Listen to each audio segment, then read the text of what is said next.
Katatapos lang ng maglolong Julio at Crispin na mag-orasyon sa harap ng altar. Kinuha ng matanda ang isang palangganang asin at naglakad palabas ng bahay. Sumunod naman sa kanya ang kanyang apo. Dumiretso siya sa tarangkahan at mula doon ay sinimulan niya ng magsaboy ng asin habang patuloy na nagdarasal. Nang matapos ay isinunod naman ang iba pang sulok ng kalamansian. Ang ganitong gawain ay ginagawa nila habang umiikot. Hindi napigilan ni Crispin ang magtanong. Lolo, para saan ba talaga yung ginagawa natin? Bakit po kailangan natin mag-orasyon bago po magdilim? Saka, bakit ka po palaging nagsasayang po ng asin? Di ba po masama yun? Tsaka alam niyo po ba, sabi po ng mga kalaro ko, wag daw po magtatapon ng asin. Kasi kapag namatay ka daw, pupulutin mo daw po yun isa-isa. Hindi napigilan ng matanda ang matawa sa sinabing yon ni Crispin. Halos mapaubo ito, pero dahil nasa kalagitnaan ng isang ritual, pinilit niyang ihinto ang pagtawa at maging seryoso sa harap ng kanyang apo. Muli niyang itinuloy ang pagsasaboy ng asin sa harapan naman ng pinto. At nang matapos ay sa kanya hinarap ang bata upang sagutin ang katanungan nito. Apo, tama naman yung sinabi mo kanina. Masama nga ang nagsasayang pero hindi naman pagsasayang ang tawag sa ginagawa natin. Pinalalakas ko lang ang proteksyon ng ating lugar. Po? Protection po? Ibig niyo pong sabihin, Lolo, may protection po ang lugar na to? At ang asin, ayan siyang nagpapalakas nito? Eksakto! Nakuha mo! Pero Lo, bakit po?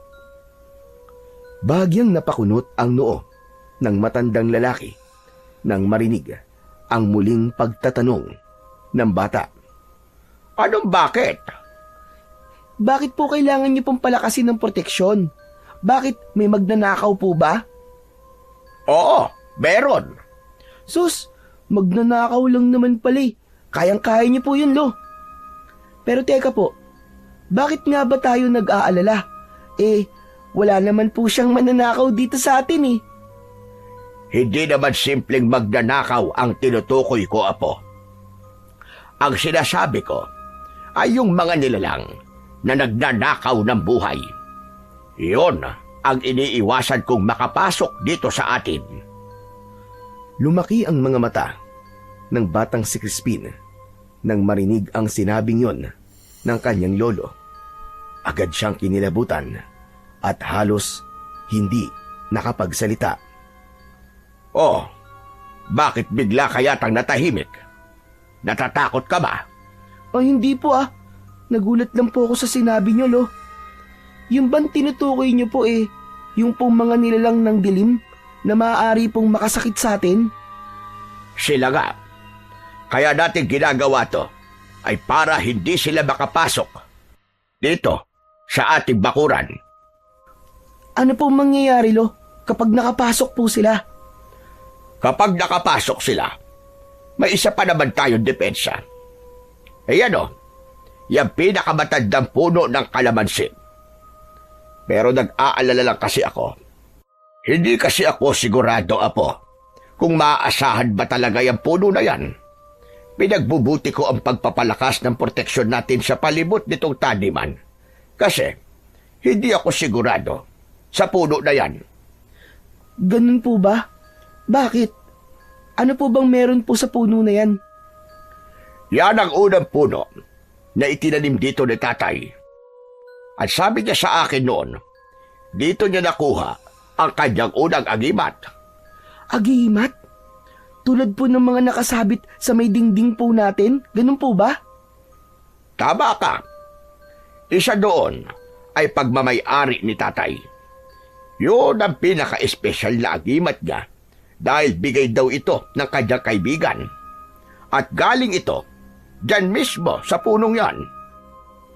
Wow, ang astig naman po ng kwento, Lo. Hindi lang ito basta kwento lang, Apo.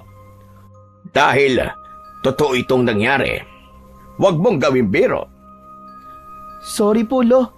Hindi ko po intensyong gawing biro po ito. Pero naaaliw lang po talaga ako at napapahanga po. Parang ang astig-astig po kasi ng tatay niyo eh. Kayo po, ganun din po ba kayo, Lo? Mas magaling ang tatay ko kaysa sa akin. Hindi hamak. Kasi siya ang guru ko eh. Siyempre, mas magaling siya. Inilapag ng matanda ang hawak niyang palanggana.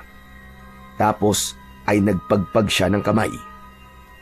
Tumingin siya sa paligid at nakitang saktong nag-aagaw na ang liwanag at dilim. Tinignan niya ang lahat ng mga punong abot ng kanyang paningin. Isa sa mga puno na tinitigan niya ay ang pinakamatandang kalamansi na matatagpuan sa halos pinakagitna ng kanilang bakuran. Napangiti siya at napansin yun ni Crispin. Lo, bakit po kayo nakangiti?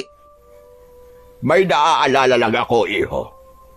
Naaalala ko lang ang kabataan ko dati. Dito ako lumaki. Dito ko nakasama si tatay at si nanay. Pagkatapos sabihin yon, ay biglang lumungkot ang muka ng matanda. Lo, may problema po ba? Medyo. Ano po yun? Galing kasi ako kaninang umaga sa bahay ni Amo.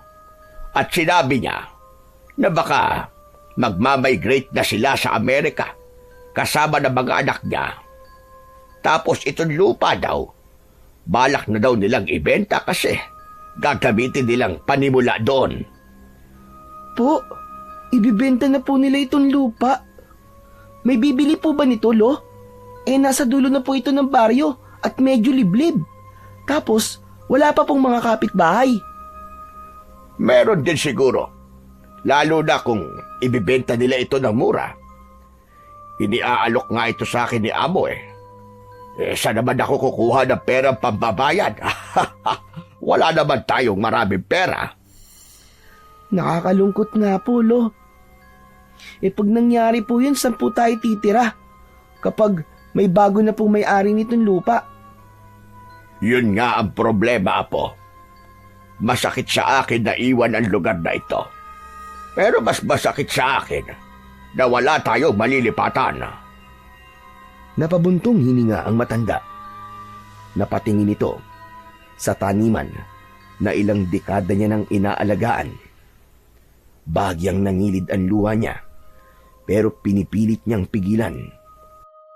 Ayaw niyang makita ni Crispin na nasasaktan siya ng sobra. Lo, wag niyo na po munang isipin po ang problema. May awa po ang Diyos. Malalampasan din po natin ang problema natin, Lo. Napangiti ang matanda matapos marinig ang mga salitang yon galing sa kanyang apo. Tama ka, Apo.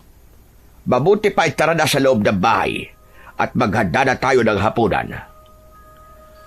Pagpasok nila, agad na inihanda ng matanda ang mga bigas at nagsaing. Samantalang si Crispin naman ay umupo sa lamesa at mula doon ay tanaw niya ang mga kwintas na nakasabit sa dingding nila. Lo, tanong lang po. Ano po bang mga yan? Saglit na tumigil ang matanda sa kanyang ginagawa at napatingin din sa mga nakasabit na anting-anting. Naalala niya bigla ang nakaraan. Sa kanyang murang edad ay naging antingero na siya. Maaga siyang iminulat ng ama sa tungkulin ng isang antingero. Tinuruan siya nito sa paggamit ng mga sandata.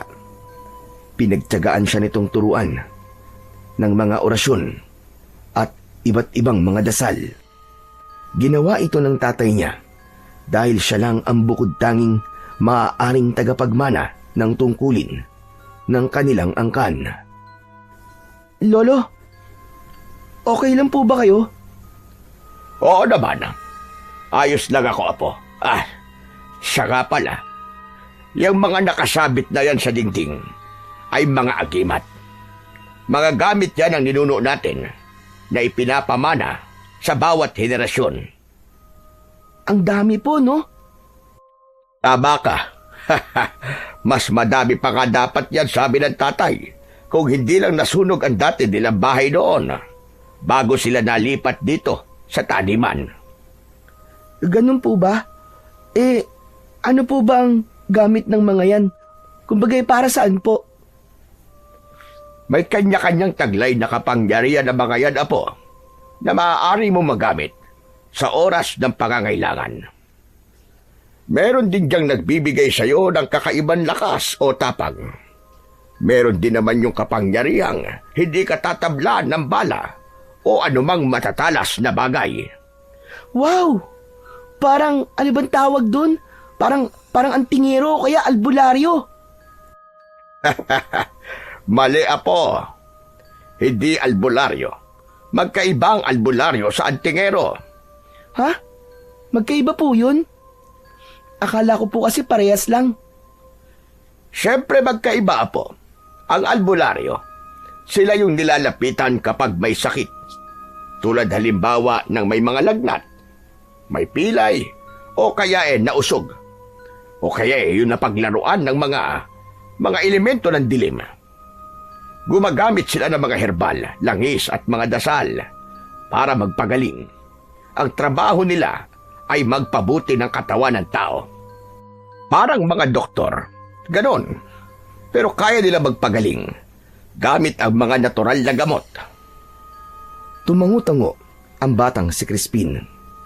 Nakikinig ng mabuti.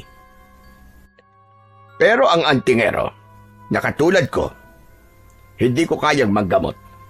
Pero mas mabigat ang tungkulin namin kasi kami ang humaharap sa mga nilalang ng dilim, mga aswang, mga bangkukulam, at mga engkanto na sumasanib o nananakit. Pinangangalagaan din namin ang iba't ibang uri ng mga anting-anting. Ganun po pala. Kung antingero po kayo, ibig sabihin po, pati po ako ganun din? Oo naman. Ikaw lang ang apo kong lalaki, kaya ikaw lang ang pwede kong pamanahan.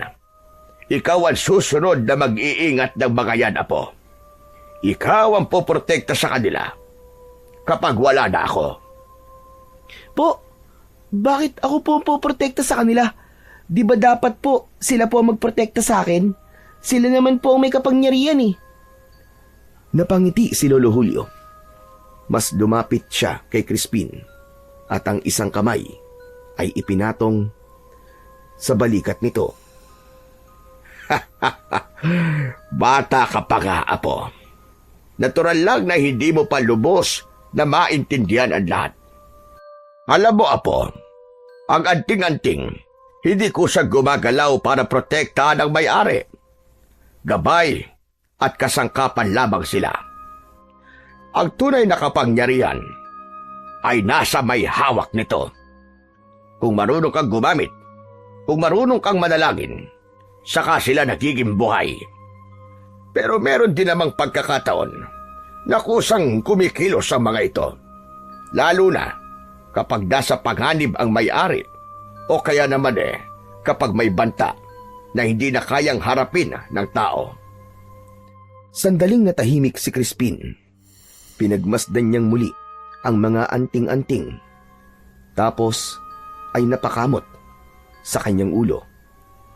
Teka, nakakalito naman po, Lolo. Hayaan mo, iho.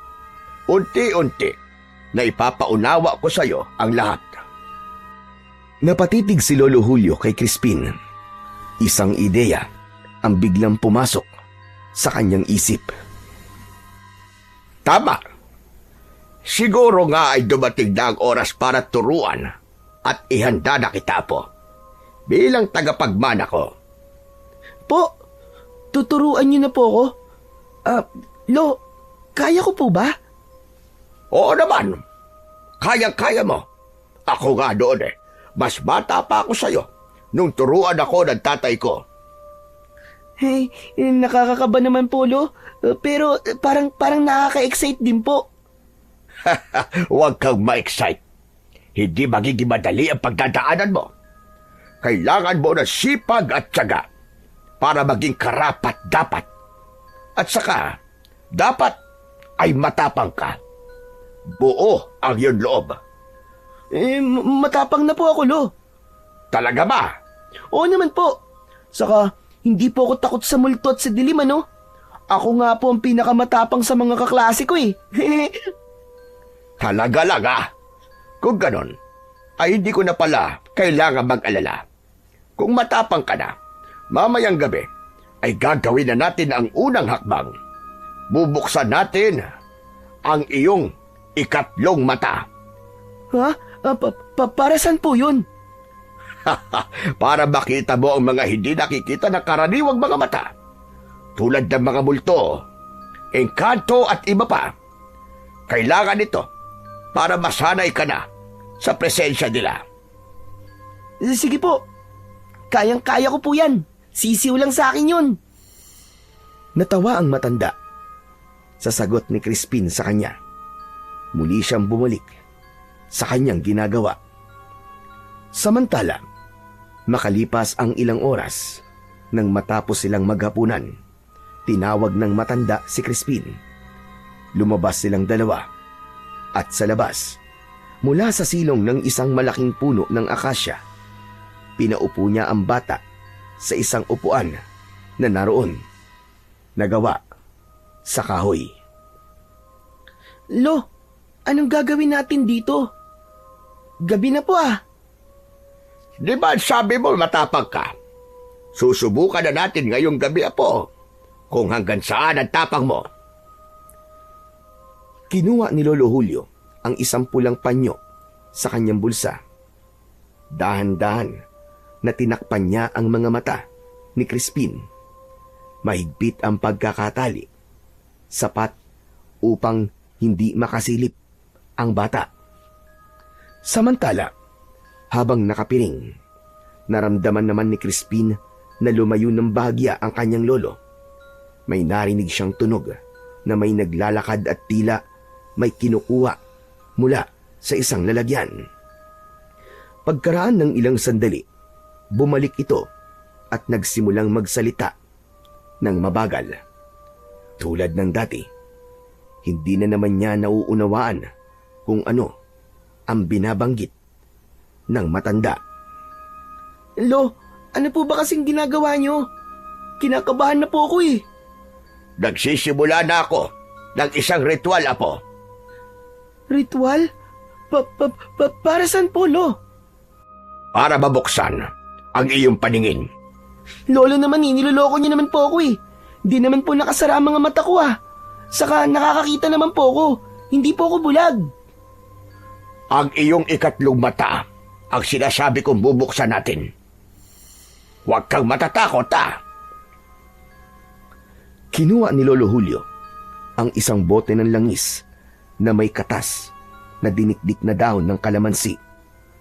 Ipinahid dito sa kanyang noo at saka muling nagdasal.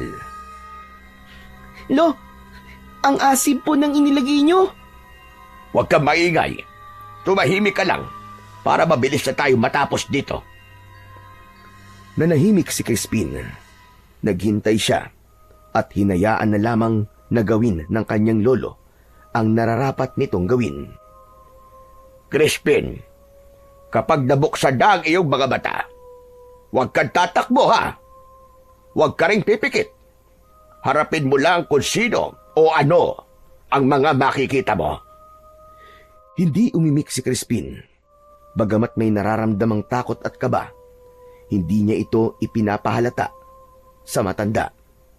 Gusto niyang ipakita at ipagyabang na siya'y talagang matapang.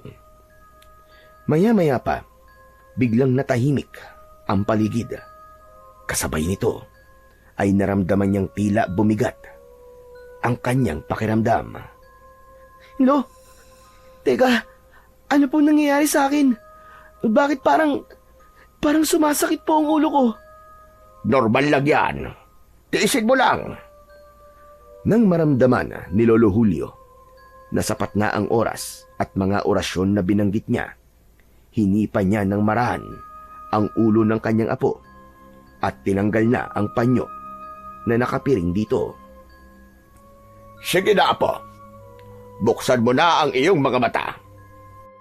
Pagdilat ni Crispin, tila ibang mundo ang bumungad sa kanya. Ang madilim na paligid ng kalamansian ay biglang nasinagan ng maliwanag na buwan. Sa kanyang paningin, may mga anyong parang usok at anino na gumagalaw sa paligid. Ngunit ang higit na ikinagulantang niya ay ang mga nakikitang iba't ibang uri ng multo, mga ligaw na kaluluwa at mga maligno na nagkukumpulan sa labas ng kanilang bakuran. Parang nagpupumilit silang makapasok. Subalit sa tuwing sinusubukan nila, napapaso sila at agad na nasasaktan, kaya't napipilit ang umurong at tumakas. Napanganga siya at hindi makapaniwala. Biglang tumayo ang lahat ng balahibo niya. Kaagad siyang kumilos, tumayo at nilapitan ang kanyang Lolo Julio. Agad siyang kumapit sa damit nito at nagtago sa likod. Lolo, natatakot po ako. Oh, akala ko ba hindi ka matatakot? Binabawi ko na po. Ayoko na po. Ang daming mumu. Yan na nga ba ang sinasabi ko eh. Puro ka kasi yabang eh. O siya, tama na. Huwag ka nang matakot. Kasi hindi ka naman masasaktan na mga yan. May proteksyon ang lugar na ito. At hindi basta-basta mapapasok ng kung sino-sino. Talaga po ba? Sigurado po kayo na hindi sila po makakapasok dito? Oo nga. Di ba sinabi ko na sa'yo? Kaya nga tayo nagre-ritual at nagsasaboy ng asin kapag sumasapit ang bilog na buwan ay dahil ayaw nating magpapasok ng mga hindi inaasahang bisita. Tulad nila. Ganun po pala. Akala ko po kalokohan lang po yung mga ginagawa ninyo eh. Biglang napatingin ang matanda kay Crispin. Agad na binatukan ang kanyang apo. Aray ko! Hindi biro ang mga ginagawa ko. Loko ka bata ka. Walang puwang ang mga kalokohan, Crispin. Tandaan mo yan. Sa mga ganitong bagay, hindi ka dapat nagbibiro. Pasensya na po. Hindi na po mauulit. Aray ang kati. Ay, siya nga po pala, Lolo. Pwede po bang tara na po sa loob? Hindi ko na po sila kayang tignan ng matagal eh. Tignan niyo po oh. Nagtataasan na po lahat ng balahibo ko. Teka lang, hindi pa oras. Ano pong ibig niyo sabihin, hindi pa po oras? Kailangan mo ng masanay ng mga mata mo sa ganyang mga tanawin. Iiwan na muna kita dito. Ha? Iiwan niyo po ako? Ayoko po, Lolo. Sasama po ako sa inyo. Lo, nakikiusap po ako. Huwag niyo po akong iiwan dito, Lo. Hindi natin pwedeng putulin ang ritual. Kasama sa ritual, ang pananatili mo dito sa labas ng ilang minuto. Kailangan mong sanayin muna ang mga mata mo. Pero, Lo... Walang pero-pero. Iiwan na kita dito. Walang duwag sa lahi natin. Tandaan mo yan, Crispin. Dahan-dahang tumalikod ang matanda. Naglakad na ito palayo sa bata at diretsyong pumasok sa kanilang kubo. Samantala si Crispin naman ay naiwan. Muling naupo sa upuan at muling tinignan ang mga nilalang na nasa labas ng bakuran. Napalunok siya. Pilit nagpapakatapang. Totoo pala sila. Totoo sila. Hindi sila katang-isip lang. Huwag kang matakot. Biglang napalingon si Crispin sa kanyang likuran nang may biglang nagsalita. Ngunit paglingon niya ay wala naman siyang nakita. Agad na nanayo ang kanyang balahibo at pakiramdam niya ay nanlaki din ang kanyang ulo. Sino yon? Ako. Kasabay ng malamig na hangin, ay naramdaman ni Crispin ang biglang pagbigat ng paligid. Unti-unting may lumabas na usok na kulay itim mula sa pagitan ng mga puno ng kalamansi.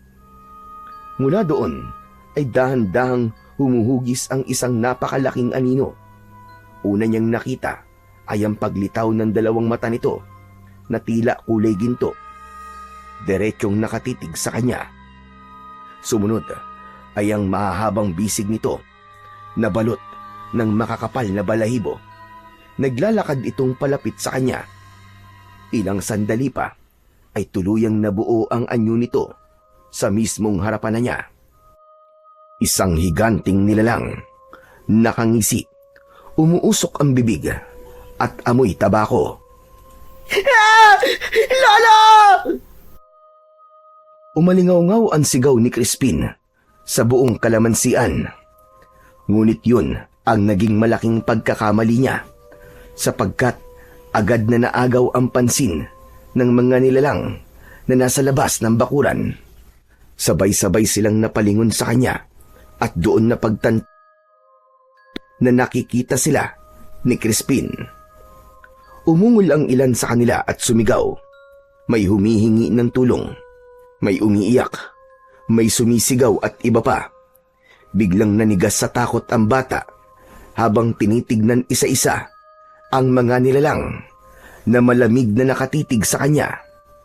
Naramdaman niya ang biglang panghihina ng kanyang katawan at ang hirap niya sa paghinga hanggang sa biglang nandilim na ang kanyang paningin at tuluyan na siyang nawalan ng malay. Samantala, nang marinig naman ni Lolo Julio ang malakas na sigaw ni Crispin, agad siyang lumabas. Bumungad sa kanya ang apo na nakahandusay sa lupa. Dali-dali niya itong nilapitan at sinubukang gisingin. Ngunit hindi ito magising. Kaya't agad niya na itong binuhat. Subalit mabigat si Crispin. Agad na umusal ng dasal ang matanda at hinalikan nito ang suot na agimat. Sinubukan niya muling buhatin ang apo at walang kahirap-hirap niya na itong nabitbit hanggang sa maipasok niya na ito sa bahay at maihiga sa katre. Kinabukasan, maagang bumangon si Lolo Julio. Hindi na siya halos makatulog magdamag dahil sa nangyari sa apo niyang si Crispin.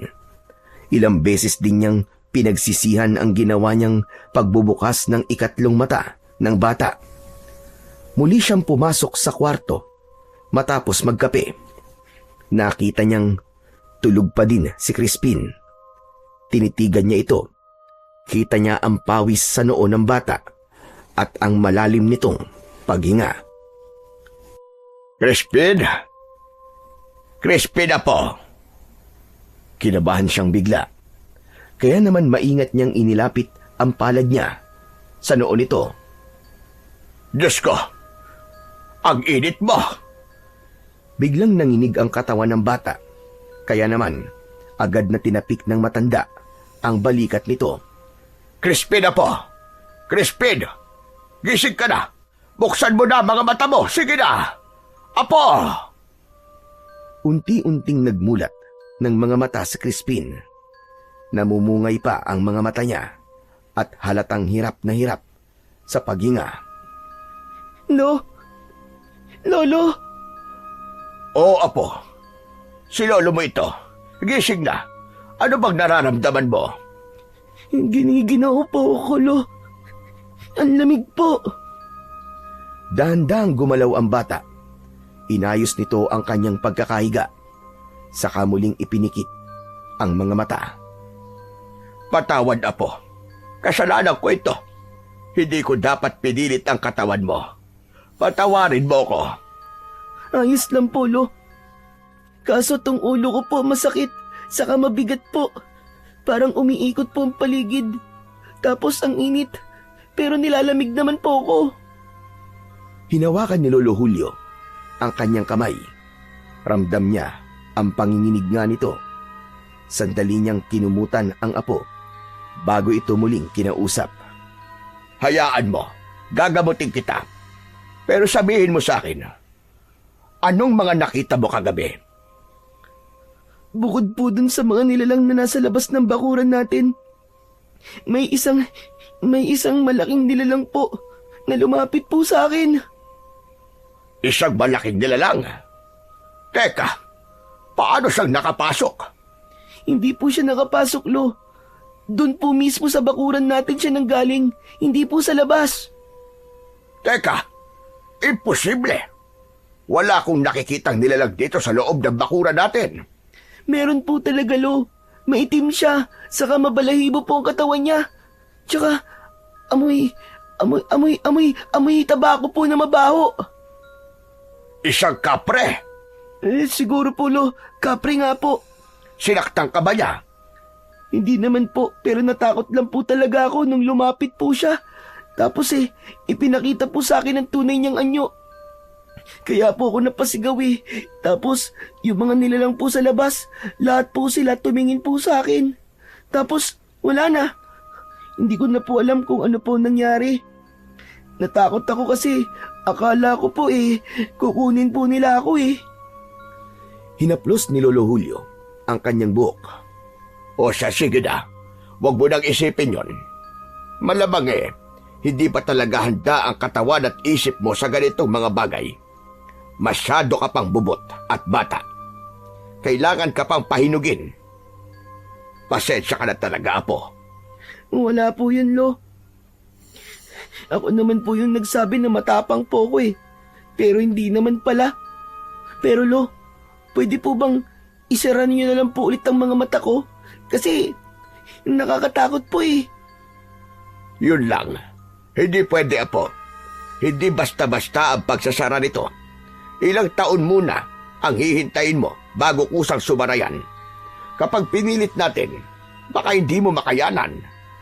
Ibig sabihin nito, Lo, makikita ko pa rin po sila? Oo, Apo, gano'n na nga. Pero huwag kang mag-alala. Hindi ka naman nila magagalaw o masasaktan, lalo na kapag nandito ka sa loob ng bakuran natin. Saka hindi kita pababayaan. Ako ang bahala sa'yo. Napayuko si Crispin. Hindi niya maitatanggi ang takot na nararamdaman niya. Ngunit sa parehong sandali ay malaki at buo naman ang pagtitiwala niya sa kanyang lolo. Lo, kakayanin ko po ba talaga ito? Paano po kung mahina ako at saka... Wala batang mahina, Apo. Kung ginagabayan ng tamang tao. Nasa dugo mo ang pagiging antingero. Ang takot ay bahagi lang ng pagsubok. Tulad ko, nalampasan ko noon ang lahat ng pagsubok at lahat ng takot. At kung kaya ko, ay alam ko na kaya mo rin. Tama po kayo, Lo. Hayaan po ninyo. Susubukan ko pong maging matapang. Haharapin ko po ang lahat. Yan! Yan ang gusto kong marinig sa iyo, Apo. Ngayon, nasimulan na natin. Kailangan na kitang unti-unting ihanda. Para kapag wala na ako, Apo, kaya mong lumaban. Kaya mong ipagtanggol ang sarili mo. At higit sa lahat, kaya mong ipagtanggol si ate mo at si amo. Si Ate Sofia? Oo, para sa ate mo. Teka, napapahaba na ang ating daldala na. Iwan na muna kita at maghahanda lang ako ng gamot mo. Gamot? Akala ko po ba hindi kayo marunong gumamot? Kaya ko naman. Lalo na kung ang pagkakasakit ay hindi natural sa tao o yung mga sakit na galing sa sumpa ng mga nilalang. Yun ang kaya kong gamutin. O sige, sandali lang at kukunin ko lang. Tumayo na ang kanyang lolo at naglakad palabas ng silid nila. Ilang minuto ay bumalik itong may hawak na isang basong tubig. May bitbit din itong palanggana na may tubig. Nang makalapit ay inilapag niya ang mga ito sa lamisitang nasa tabi ng kanilang katre. May dinukot din siya sa kanyang bulsa, isang piraso ng puting kandila at tawas. Kailangan ko munang malaman kung bakit ka nilagnat at nagkasakit. Ikinuskus ng matanda ang tawa sa noo, dibdib at sa tiyan ni Crispin. Pumikit siya at sinimulang bigkasin ang mga orasyon ng paulit-ulit. Pagkaraan nito, inilagay niya ang tawas sa palanggana. Kasunod noon ay nagsindi siya ng kandila at itinapat yon sa tubig. Unti-unting natunaw ang kandila at nang tumigas ang patak nito sa ibabaw, unti-unting nabuo ang isang kakaibang hugis. Napailing si Lolo Julio at napabuntong hininga ng malalim. May nilalang na labis mong kinatakutan, kaya ka nilagnat. Totoo nga, isang kapre ang may kagagawa nito. Kung ganon, hindi sapat ang proteksyong ibinigay ko sa iyo kagabi. Mahina pa ang basbas mo. Kailangan ko pa yang palakasin. Ano pong ibig niyong sabihin, Lo? Ang ibig ko sabihin, mahina pa ang pananggalang ng iyong katawan laban sa bigat ng presensya ng mga nilalang ng dilim. Pero huwag kang mag-alala, Apo. Lilipas din yan.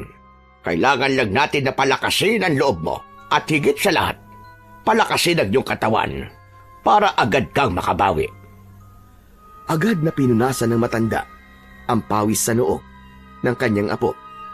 Pagkatapos ay ibinabad ng sandali ang palamuti o agimat ng suot niyang kwintas sa basong may tubig. Bumigkas siya ng isang orasyon at nang matapos ay iniabot ito sa bata. O heto, inumin mo ha. Makakatulong ito upang gumaling na ang lagnat mo. Magpahinga ka lang muna. Ako nang bahala sa lahat ng trabaho dito sa bahay. Dahan-dahang ininom ni Crispin ang tubig at nang matapos ay saka muling pumikit. Habang nakahiga ito ay patuloy siyang binabantayan ng kanyang lolo Julio. Patuloy ito sa pagdarasal at pag-oorasyon. At sa isip niya, kapag tuluyan ng gumaling ang apo, sisimulan na niya itong sanayin para sa mas mabibigat pang pagsubok na darating. Samantala, makalipas ang ilang sandali, narinig ni Lolo Julio ang paghinto ng isang tricycle sa harap ng kanilang bahay. Hindi niya agad pinansin yun dahil nakatuon ang tingin niya kay Crispin. Ngunit nang marinig niya ang isang pamilyar na tinig mula sa labas, ay agad siyang natigilan. Lolo Julio? Crispin! Nandito na po ako! Agad na tumayo si Lolo Julio at tinungo ang pintuan. Pagbukas niya ng pinto, bumungad ang nakangiting apo na babae. May dala itong bag at ilang supot ng mga pasalubong. Mano po, Lo? Kumusta po kayo? Ayos lang ako, Apo. Salamat at nakadalaw ka. Ang tagal din mula nung huli kang pumunta rito, ah. Pero bakit hindi ka man lang nagpasabi na ikaw ay darating? Sana man lang nakapaghanda ako. Nako, kaya nga hindi ako nagsabi kasi ayoko pong naaabala pa kayo. Gusto ko lang po kayong sorpresahin. Siya nga po pala. Asan yung makulit na bulinggit? Andun sa kwarto niya, nagpapahinga. Nilalagnat kasi. Halika, pasok ka. Nako, matutuwa yon kapag nakita ka niya. Mabilis na nagliwanag ang muka ni Sofia. Halatang miss na niya ang kapatid niya. Agad siyang pumasok, dala ang mga pasalubong niya para sa dalawa. Ay, kawawa naman si Bunso. Pero buti na lang nandito ako. Ako na ang bahala kay Crispin, Lolo. Nako, wag mo nang alalahanin ang kapatid mo. Ayos naman na siya. Kailangan lang niyang magpahinga. Napatingin niyo na po ba siya sa doktor? Ano ba kasi talaga ang nangyari? Ano kasi, kagabi, binuksan ko ang kanyang ikatlong mata. Ayun, natakot yata sa mga nakita niya. Ano po? Binuksan niyo po ang third eye niya? Lolo naman, bakit niyo naman po ginawa yun? Bata pa po siya, Lo. Hindi niya talaga kaya yun. Napalunok si Lolo Julio. Alam niyang hindi madaling ipaliwanag ang kanyang ginawa. Sophia, Kailangan ko nang gawin yon. Saka sana maintindihan mo na ginawa ko yun hindi para saktan siya. Ginawa ko yun kasi darating ang araw na kakailanganin niya ito. Mas mabuti nang masimulan niya habang kasama ako, habang kaya ko pa siyang gabayan. Kaso tignan niyo naman po ang nangyari sa kanya. Nagkasakit po siya. Lolo Julio, hindi po ba pwedeng hayaan na lang po muna natin siyang maging bata? Naiintindihan ko naman ang punto mo. Pero matanda na ako, Apo. Kailangan ko nang maisalin sa kanya ang lahat. Paano kung bigla akong nawala? Mamatay? Hindi ako matatahimik kung hindi ko magagawa ang tungkulin ko bago ako mamatay. Hindi ko naman siya pababayaan eh. Ay nako, bahala na nga po kayo. Sige po, Lolo. Tignan ko muna si Crispin. Siya nga po pala. Ito po ang pasalubong nyo. Nako, hindi ka na sana nag-abala pa. Nakakahiya naman. Wala po kayong dapat na ikahiya sa akin, Lo. Masaya po ako na nagagawa ko ang mga bagay na yan sa inyo. Kaya tanggapin niyo na po. Sige na. Kinuha ng matanda ang nakasupot na pasalubong at saka pumunta sa kusina. Si Sofia naman ay pumasok sa kwarto ni Crispin. Naupo siya sa gilid ng katre. Crispin? Andito ang ate. Dahan-dahang iminulat ni Crispin ang kanyang mga mata nang marinig ang tinig ng kanyang kapatid. Agad itong ngumiti nang makita ang maamo at magandang muka ni Sofia. Nandito ka, ate? Oo, nandito ako, Crispin. Bakasyon muna ako dito ng mga ilang araw. Kaya ako na muna ang bahalang mag-alaga sa'yo. Gusto mo bang kumain? May dala akong espesyal na tinapay para sa'yo. Silvanas, di ba paborito mo yun? Opo, ate. Ang tagal ko na pong hindi nakakatikim nun eh. O sige, sandali lang at kukunin ko. Naku, magugustuhan mo yun. Kasi espesyal ang pagkakagawa nun. Masarap at tamang-tama lang ang tamis. Sige po, ate, salamat po. Lumabas si Sofia sa kwarto at nagtungo sa kusina. Kumuha siya ng platito, 2 piraso ng silvanas at inilagay ito sa platito. Nanguha din siya ng baso at nilagyan yon ng tubig, saka pinigaan ng kalamansi. Pagbalik niya ng kwarto, ay dala niya na ang isang maliit na tray. Nakangiti siya habang lumalapit sa kanyang kapatid. Maingat niyang inilagay ang tray sa lamisita at naupo sa tabi ni Crispin. Oh, heto na bunso, tikman mo. Sigurado ako magugustuhan mo yan. Maingat niyang isinubo ang isang maliit na piraso ng tinapay sa kapatid niya na medyo nangihina pa din. Dahan-dahan namang ngumuya si Crispin at sa bawat kagat ay makikita ang pagliwanag ng kanyang muka. Wow, ang sarap talaga, ate. Ang tamis. Salamat po, ate, ah.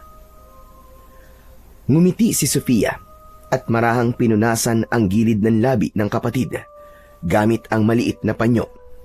Inihanda niya ang isa pang piraso ng tinapay at muling maingat na isinubo kay Crispin. Habang pinapakain niya ito, hindi niya maiwasang titigan ang kapatid ng may halong awa at pag-aalala. Pagkaraan ng ilang subo, naubos din ang tinapay. Kinuha ni Sofia ang baso ng kalamansi juice na dala niya at marahang iniabot yon kay Crispin. At dahan-dahan itong uminom. O tama na muna. Magpahinga ka uli. Mamaya kung kaya mo pa, kakain ka ulit. Salamat, ate, ah. Namiss kita. Ako rin namiss kita. Lagi ka nasa isip ko.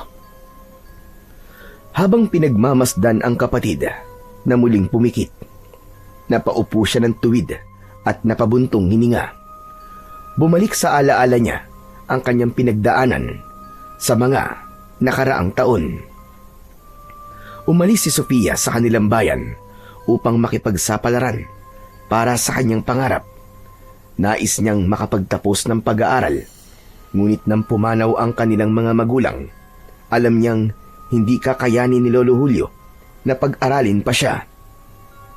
Kaya't nagpasya siyang lumayo at maghanap ng kapalaran sa ibang lugar. Mahirap ang naging simula. Pumasok siya bilang isang kasambahay sa isang malaking bahay ng mayamang pamilya. Mabigat ang mga gawaing ipinapagawa sa kanya. Paglilinis, pagluluto, pati ang pag-aalaga sa mga bata. Ngunit tiniis niya ang lahat ng yun, alang-alang sa kanyang pangarap at para sa natitirang pamilya niya, sina Lolo Julio at Crispin. Isang araw ay napansin ng amo niyang babae ang kasipagan at talino niya. Inalok siya na mag-aral at tutulungan siyang makapagkolehiyo. Nakuha din siyang scholar nang makapasa sa exam. At doon nagsimula ang bagong yugto ng kanyang buhay. Pinagsabay niya ang trabaho at pag-aaral. Umaga nagtatrabaho siya sa bahay at sa gabi naman siya pumapasok sa eskwelahan. Hindi naging madali. Maraming gabi na halos wala siyang tulog dahil sa dami ng kailangang gawin. Ngunit sa tuwing naiisip niya si Crispin, doon siya humuhugot ng lakas. Lagi niyang iniisip na balang araw, kapag nakapagtapos siya ng pag-aaral, magiging magaan din ang buhay nila. At ngayong taon, ilang buwan na lang ay magtatapos na siya. Ngunit meron siyang isang malaking problema at siyang dahilan kung bakit siya umuwi sa bahay ng lolo niya. Samantala, nagising siya sa pagmumuni-muni nang biglang magsalita ang Lolo Julio niya mula sa kanyang likuran. Dahil sa kakaisip ay hindi na niya namalayan na pumasok ito sa silid. Ano, Apo? Kumusta na siya? Mukhang maayos naman po siya, Lolo. Kailangan lang po niya siguro magpahinga maghapon. Tignan niyo, nakatulog na po siya ulit. Tama ka. Pero magiging maayos naman yan. Maya-maya lang. Napainom ko naman na ng gamot at nadasalan ko na ng orasyon. Kaya huwag ka na masyado mag-alala. Sige po, Lo. Salamat po sa pag-aalaga po sa kapatid ko. Hindi ko kayo pababayaan. Yan ang pangako ko sa mga magulang ninyo. Ikaw, kumusta ka? Ayos lang naman din po ako, Lolo. Kumain ka na ba? Halika na sa kusina. Nakapagluto na ako ng agahan. Sige po, Lo. Nang nasa kusina na sila, kinuha ni Sofia ang bag at binuksan yun. Ay, Lo, may dala nga po pala ako ditong konting bigas, mga delata, asukal, kape. Para po sa inyo, Lo. Nako, ikaw talaga, Apo. Salamat. May tinapay na ng pasalubong may grocery pa. Salamat talaga. Mabait kan talaga, Apo. Maliit na bagay lang po yan, Lo. Hayaan niyo po, Lo. Kapag nakapagtapos na po ako ng pag-aaral at nakapagturo po ako, wala na po kayong aalalahanin. Ako na po ang bahala sa lahat. Nako, wag mo na munang isipin yan. Hindi mo responsibilidad ang lahat, Apo. Gusto ko kapag nagkatrabaho ka na, enjoy mo muna. Wag mong lurunin ang sarili mo sa responsibilidad. Wala akong pinapasalo sa'yo. Ayos lang po yun, Lo. Huwag kayong mag-alala. O siya, tara na nga doon sa kusina. Kakain na tayo. Nagsalo sa agahan ang maglolo.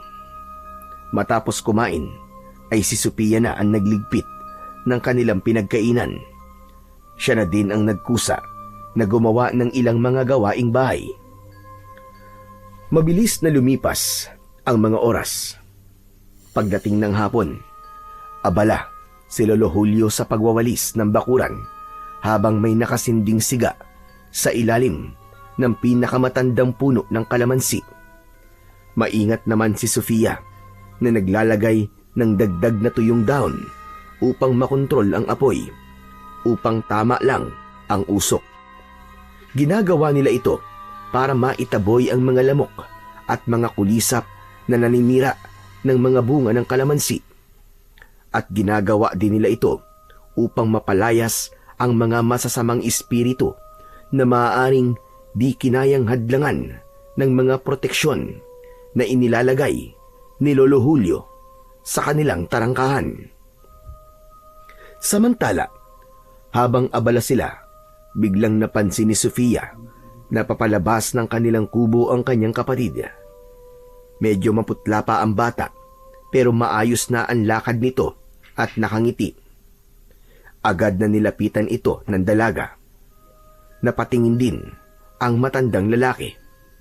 Oh, Crispin! Kumusta ka na? Bakit lumabas ka? Ayos na po ang pakiramdam ko, ate. Gusto ko lang pong makalanghap ng sariwang hangin. Nagkatinginan si Lolo Julio at si Sofia. Nakahinga sila ng maluwag nang marinig na maayos na ang pakiramdam ng bata. Agad na pinatay ng dalaga ang siga upang mamatay ang apoy. Sinabuyan naman ito ng tubig ni Lolo Julio upang hindi na kumapal pa ang usok. Ginawa nila ito upang hindi makalanghap ng usok ang bata. Apo, diyan ka na muna sa may balkonahe ha. Mas ayos dyan kasi presko at hindi masyadong mausok. Ay, salamat sa Panginoon at okay ka na. Tinanggap na ng iyong katawan ang mga gamot. Gusto mo ba kumain? Ano gusto mo? Mamaya na po, Lo. Dito na lang po muna ako tatambay. O sige. Diyan ka lang at kami tatapusin pa namin ang pagwawalis at paglilinis namin dito ng ate mo. Kasi sa 1 linggo, dadalaw dito ang mga amo natin. Kailangan maayos at malinis itong kalamansian para matuwa naman sila.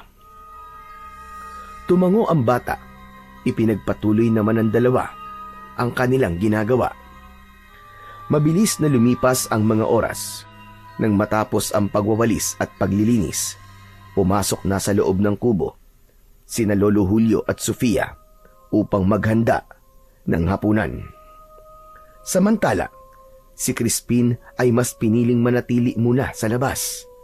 Maliwanag pa naman, kaya hindi pa niya inaalala ang mga nilalang na maaaring magpakita sa kanya. Parente lang siyang nakaupo sa balkon habang kinakain ang meriendang ibinigay sa kanya ng kanyang ate kanina. Ngunit habang kumakain siya, ay bigla siyang nakaamoy ng mabaho. Para bang amoy bulok na karne. Agad siyang napatakip ng ilong at napatigil sa pagmuya. Yak! Ang baho naman! Sa kaya galing yun? Luminga-linga siya sa paligid. May napansin siyang nakadapong isang malaking ibon sa puno sa kabila ng kalsada malapit sa kanilang tarangkahan. Kakaiba ang anyo nito. Higit na mas malaki yun kesa sa pangkaraniwang uwak o agila. Nangingintab ang mga pakpak nito at mapupula ang mga mata. Tumayo si Crispin at naglakad papalapit sa kanilang gate. Hindi niya maipaliwanag pero parang hinihila siya ng kuryosidad. Ngunit bago pa makalapit ang bata, biglang humuni ng napakalakas ang ibon. Isang matinis at nakapangingilabot na parang sigaw. Biglang natigilan ang bata. Crispin, huwag kang lalabas! Bumalik ka dito, bilisan mo! Nang marinig ito ni Crispin, ay bigla itong napalingon. Nakita niya ang kanyang lolo na may hawak na itak habang palabas ng kanilang kubo. Mabilis itong tumakbo palapit sa kanya. Biglang sumigaw ng malakas ang ibon. Kaya naman, muling bumalik ang atensyon ng bata dito. Nakita niyang lumapag ito sa lupa at sa harap niya mismo ay nagbago ito ng anyo. Mula sa pagiging ibong malaki ay naging isa itong nakakatakot na nilalang. Itim ang balat nito. Magulo ang mahaba nitong buhok. Mapula ang mga mata at ang bibig ay puno ng matatalim na pangil na animo ay mga kutsilyo. Mahaba din ang mga kuko nito na kayang-kayang pumunit ng laman. Naglalaway din ito habang nakatingin kay Crispin. Lolo! Ano po yan? Aswang yan, apo. Huwag kang lalapit sa kanya! Nakalapit na si Lolo Julio kay Crispin. Itinago niya ang apo sa kanyang likuran. Samantala, ang aswang naman ay palapit sa kanila at tila sinusubukan itong pumasok sa kanilang bakuran. Ngunit nantangkain itong humakbang papasok. Bigla itong napaurong. Sumigaw ito ng malakas at parang nasasaktan. Iwinagwag nito ang kanyang kamay na para bang napaso. Lolo, baka po makapasok siya! Hindi! Huwag ka mag-alala, Apo. Hindi niya kayang pumasok. Habang naglilinis kami ng ate mo kanina, naglagay ako ng mas matibay na panangga. Basta't wala lang lalabas, at hanggat wala tayong pinapapasok, mananatili siya dyan sa labas. Maya-maya pa ay sinubukan ulit ng aswang na pumasok. Ngunit sa sandaling iniapak niya ang kanyang paa sa tarangkahan nila, muli itong sumigaw ng malakas. Napaupo ito sa lupa. Ang kanyang paa, nakita ni Crispin na may malalaking tinik ng kalamansi na nakabaon. Lolo, saan po galing yung tinik na yun? Yan ang kapangyarihan ng harang na inilagay ko. Ginamit ko ang mga tinik ng kalamansi. Ibinaon ko to sa lupa, doon sa may gate natin. At saka ko dinasalana ng napakabisang orasyon. Ang sino mang masamang loob na papasok ng walang pahintulot ay tiyak na masasaktan. Namangha si Crispin sa galing ng kanyang lolo. Maya-maya pa ay muling sinubukan ng aswang na makapasok. Dahil doon, nakaramdam ng pagkayamot ang matandang lalaki. Agad nitong itinutok ang kanyang itak habang minumura ang makulit na aswang. Hoy! Diablong buwang ka! Wala kang karapatang pumasok dito sa lugar ko! Lumayas ka kung ayaw mo mamatay! Ngunit imbis na matakot ang nilalang, mas lalo pa itong nagalit. Itinaas ng aswang ang ulo at malakas na umatungal. Kasabay nito ay ang paglabas ng itim na laway nito na tila ba asido. Bumubula ito kapag nahuhulog sa lupa. Umuusok din ang mga damo na tinatamaan ito. Abat! Talaga palang gusto mo magpakitang gilas, ha? Gusto mo talaga ng laban, ha? Ha! Papatulang kitang hayop ka! Lo, wag na po. Hayaan na lang po natin siya dyan sa labas. Wag niyo na po patulan. Matanda na po kayo, Lo. Baka hindi niyo po kaya. Makulit eh. Naiinis ako sa mga pasaway. Ikaw na aswang ka, lumayas ka! Buisit kang halimaw ka! Halika na po, Lo. Tama na po. Tara na po sa loob ng bahay. Ate, tulungan mo akong ipasok si Lolo. Hindi, wag! Pabayaan niyo ako! Haharapin ko yan! Kaya ko yan! Hindi ko yan uurungan! Habang nagsasalita si Lolo Julio, ay paikot-ikot ito sa labas ng bakuran na tila naghahanap ng maaaring mapasukan. Wala kang mahanap na daan! Kahit na anong gawin mong ikot dyan! Nang walang makitang daan ang aswang, muli itong nagbago ng anyo. Bumalik ito sa pagiging malaking ibon. Lumipad ito sa ibabaw ng kalamansian. Ngunit hindi nagtagal ay bigla itong lumipad, papalayo. Nakahinga ng maluwag si Crispin. Ay, salamat. Lolo, umalis na po siya. Anong nangyari? Mas malakas ang kapangyarihan ng harang natin sa itaas, Apo. Alam mo, bawat puno ng kalamansi dito ay nilagyan ko ng dasal at orasyon. Kapag may banta na galing sa itaas, mawawalan siya ng hininga dahil sa halimuyak na pinakakawalan ng bawat puno. Tiyak na mamamatay siya. Ang galing, Lo. Para palang may magic ang mga tanim natin dito. O ano, bilib ka na ba sa akin, Apo? Oo naman po. Bilib na bilib. Gusto mo na ba ulit na maging kagaya ko? Ha? Hayaan mo na. Huwag mo na sagutin. Halika na nga. Pumasok na tayo sa loob. Sabay sila na bumalik sa loob ng bahay. Nakita nila si Sofia na nakaupo. Tulala at hindi nagsasalita. Nagkatinginan naman sina Crispin at Lolo Julio. Ate, anong ginagawa mo dyan? Hindi siya sinagot, ni hindi tumingin. Nanatili lang itong nakaupo, tuwid ang likod at walang ekspresyon ang muka. Sophia, apo!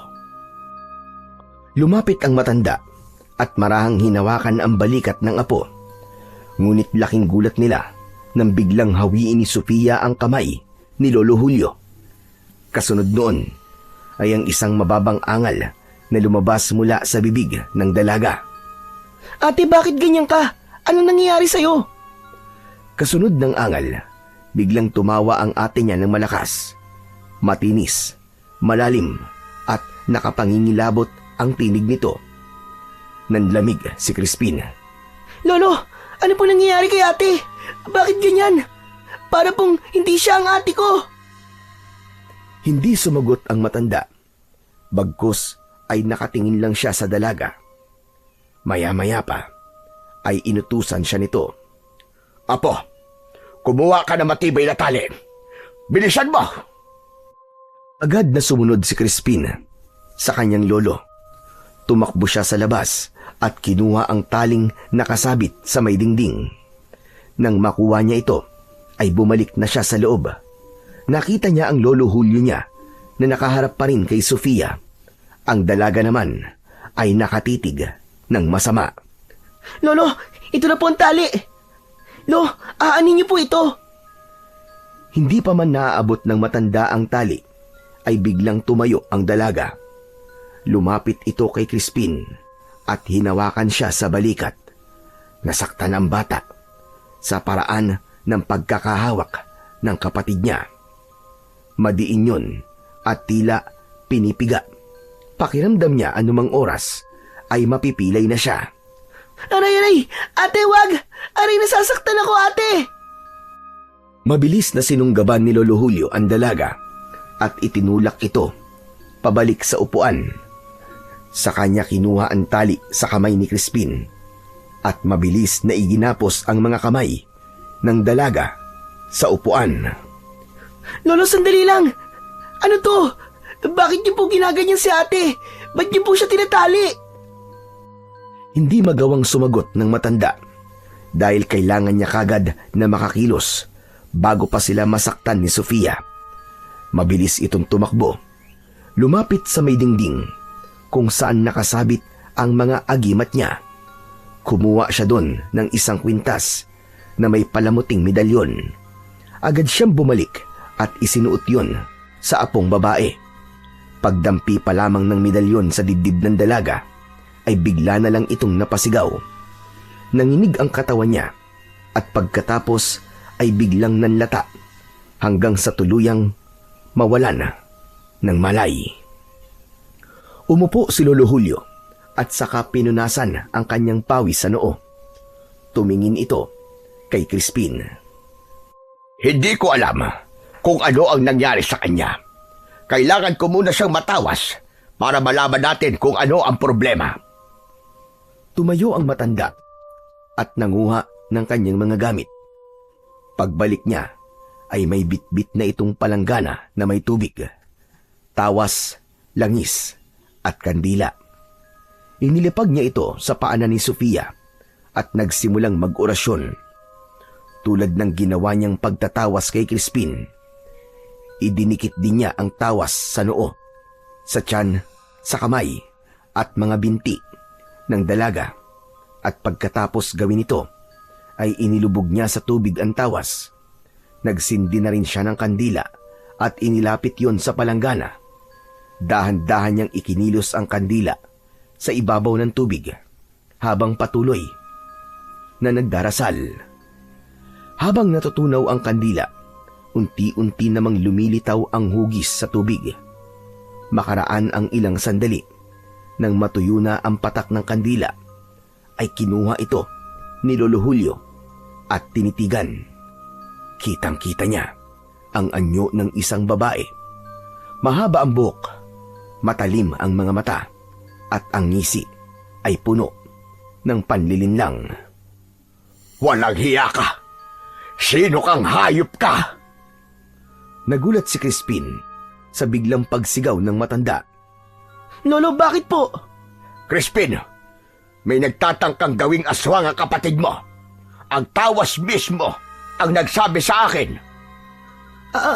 Ano po? Aswang? Si ate? Pero, bakit naman siya gagawing aswang, Lolo? Mabait po si ate. Yun ang hindi pa natin alam, Apo. Pero isa lang ang sigurado ko. Masama ang babaeng gumagawa nito sa ate mo. Malakas din ang puwersa na gustong sumakop sa kanya. Lumapit si Crispin at hinawakan ang kamay ng kanyang ate. Lo, ano pong gagawin natin? Kawawa naman po si ate. Humugot ng malalim na buntong hininga si Lolo Julio at tumingin siya kay Crispin. Kailangan ko siyang gamutin bago siya tuluyang maging aswang. Sige po, Lolo. Gawin niyo po ang lahat para mailigtas po si ate. Pero Lo, bakit po ba siya nagkakaganyan? Bakit siya magiging aswang? Hinawaan siya. Maaaring pinakain o kaya naman ikinurot ito sa kanya. Mahihirapan tayo kung naipakain sa kanya ang itlog. Ano po? Itlog? Oo, ang itlog ng ibong pispis. Kapag nakain ito ng ate mo, mahihirapan tayong alisin ang sumpa. Pero kailangan natin ito kagad matanggal sa tiyan niya hanggat hindi pa ito namimisa. Kapag napabayaan natin yon, baka hindi na natin magamot ang ate mo. Agad na kinuha ni Lolo Julio ang bote ng langis na hinaluan ng dinikdik na dahon ng kalamansi. Dinampian niya ng konting langis ang noo ni Sofia at sinimulan ang pagbibigkas ng dasal. Subalit sa sandaling nadampian ng langis ang balat ng dalaga, bigla itong nagising. Biglang natulala si Crispin nang makita ang anyo ng kanyang ate. Tulad ng aswang na nakita nila kanina, mapulang-mapula din ang mga mata nito. Matalim ang kanyang mga titig. Ilan mo ako, matanda ka! Akin ang katawan ng apo mo! Akin ang katawan ito! Nagulat si Crispin dahil iba na rin ang boses ng kanyang ate. Naging mas matapang at magaspang kung magsalita. Ang boses ay tila boses ng isang demonyo na nasa pinakailalim ng lupa. Samantala, si Lolo Julio naman ay hindi nito pinansin ng apo. Itinuloy nito ang kanyang pag-oorasyon. Tigilan mo na yan! Huli na kayo! Akin na siya! Akin siya! Hindi mo makukuha ang apo ko! Lumayas ka sa katawan niya, demonyo ka! Biglang umangat ang katawan ng dalaga sa upuan. Tila may malakas na puwersang humihila dito pataas at sinusubukan itong makawala sa pagkakagapos. Mabilis na naglakad ang matanda patungo sa dingding kung saan nakasabit ang iba pa niyang mga gamit. Dinampot niya ang isang buntot ng page. Pagbalik niya ay walang pag-aalinlangan niyang hinagupit ito ng latigong page. Tigilan mo yan! Tigilan mo yan! Susunog ako! Tumigil ka! Ngunit hindi siya pinakinggan ni Lolo Julio. Muli nitong hinampas ng buntot ng pagi ang dalaga. Kasabay nito ay nagpatuloy siya sa pagbigkas ng dasal. Sa bawat tampas ay lalong lumalakas ang sigaw ni Sofia. Pinipilit niyang makawala, ngunit dahil maigpit ang pagkakatali, hindi siya makaalis o makalaban ng gusto. Crispin! Crispin, tulungan mo ko! Biglang napatitig ang bata nang marinig na humihingi ng tulong sa kanya ang kanyang ate. Lolo! Lolo, tama na po! Nasasaktan na po si ate! Huwag kang palinlang! Hindi na yan ang ate mo! Pero Lolo, Hindi si Sofia nasasaktan, kundi ang espiritu na sumasakop sa kanya. Kaya wag mo akong pigilan! Muling pinalo ng matanda ang hita ni Sofia. Galit na galit ang mga mata ng dalaga. Naging mas mapula at mas nakakatakot. hindi! Hindi mo ako mapapalayas! Malakas ako! Hindi ako aalis! Akin ang katawan na ito! Buwisit ka! Bakit mo ba ito ginagawa? Ano bang kasalanan ng apo ko sa'yo?